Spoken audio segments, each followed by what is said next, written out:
Well, so what were we talking about? Language, communication, how to make a machine mind. And if you're a muggle or something, you probably would assume too much and think you know about these things. But until you drill down, until you rip off that thorny hide, pure inside,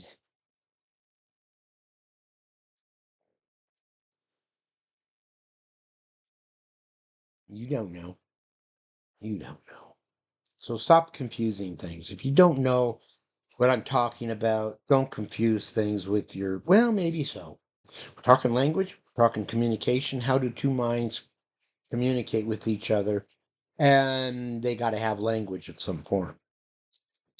So, will you not wake me up? I am sleeping.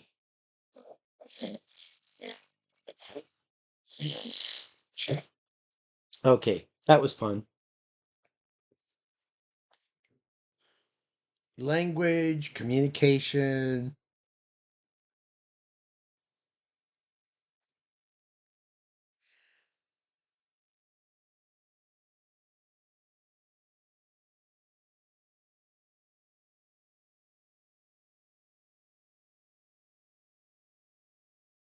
Language and communication. We're unveiling the truth. We're unveiling the truth. Maybe I should get an account on Truth Social and start posting it. Yeah, I bet I could come up with some really fun conspiracy theories just to like yank their chain. Yeah. I know how to create viral things. I know how to start fads. I could I could mess with these guys. Oh, I don't but no, forget it. I don't think I could outdo what's her name, Sidney Powell and Rudy Kaludi. Um, yeah, they're too good. They've set the bar too high. So let's move on. Communication, language, and communications. We're talking our mind, our machine mind. Machine. It's a machine that has a mind, but it's also a machine. I don't know. DRD points.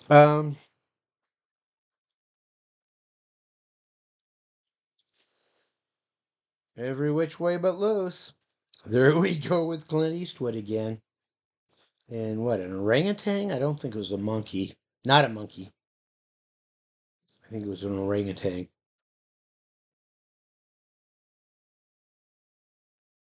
Isn't this fun? You don't even know what I'm saying. So let's think about that. Language, communication, two minds trying to get consensus of understanding. We've gone past where, okay, one misunderstands and thinks that they've got it and rattles away fluently, and this person isn't fluent. They know a little bit, but they don't know enough to be able to take in such a rattling and absorb it. These guys got to realize to slow down for however they come to that conclusion.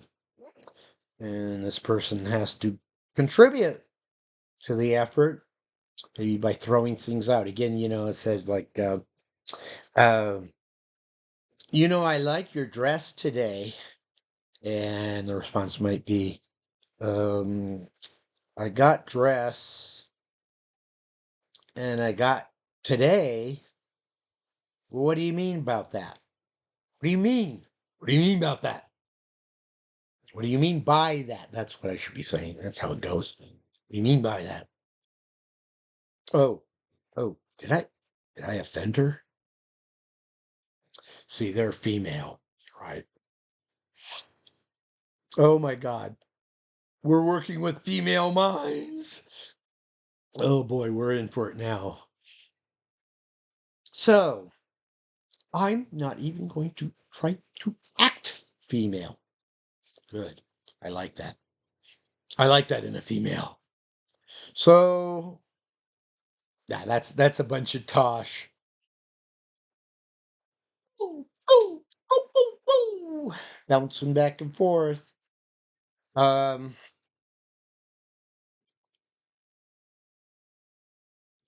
because you see, a computer can only do one thing at a time.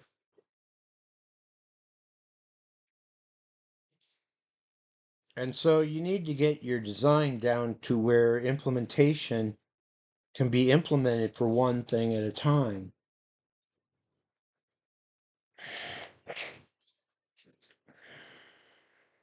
Well, agents. And you get hierarchies of agents, agents within agents, teams of agents. Somehow we need to be able to have, and I want to make my being agents, I'm trying to make them as generic as possible.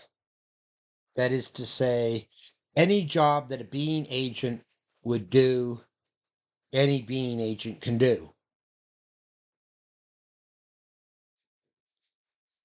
And so that helps with redeployment of resources and throttling rather than kill off a being agent just because we were firing them.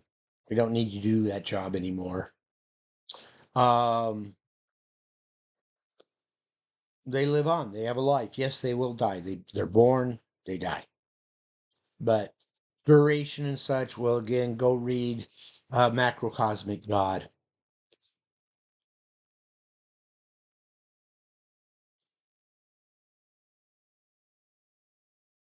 Ah,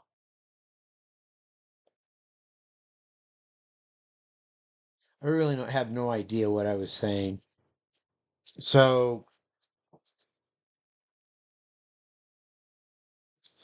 we'll get back to the translation layer between human and the inner guts, your inner guts of the system, which is alien. The inner workings, the inner mechanizations of these people is alien. I was going to say unfathomable, unfathomable. Oh gosh, let's do it 5 times fast. Do it with me. Unfathomable. Can't even get started.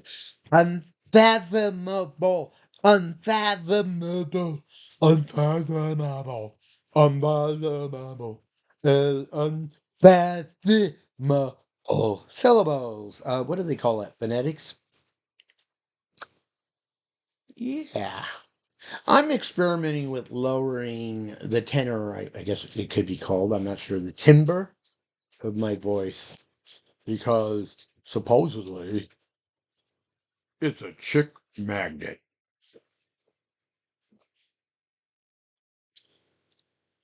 So, 8 minutes, don't got much left. Wrap it up. You've only got 2 minutes left. Wrap it up. That's how TV directors do it. That's what it means. If you ever see the body language or whatever, it's like a TV director going, what they're telling the actors or the people on stage is you've got like a certain amount of time. You've got like 2 minutes. Wrap it up, especially like for a news show, right? Ari Melber or something. It's like, oh, I've only got 30 seconds, but which is a long time if you when you're trying to fill time. But so he has to cut off his whether he's rude or not, he has to cut off the people he's interviewing or conversing with. Because come hell or high water, that TV station is going to cut you off, Ari. Yeah, but what about, what do you think about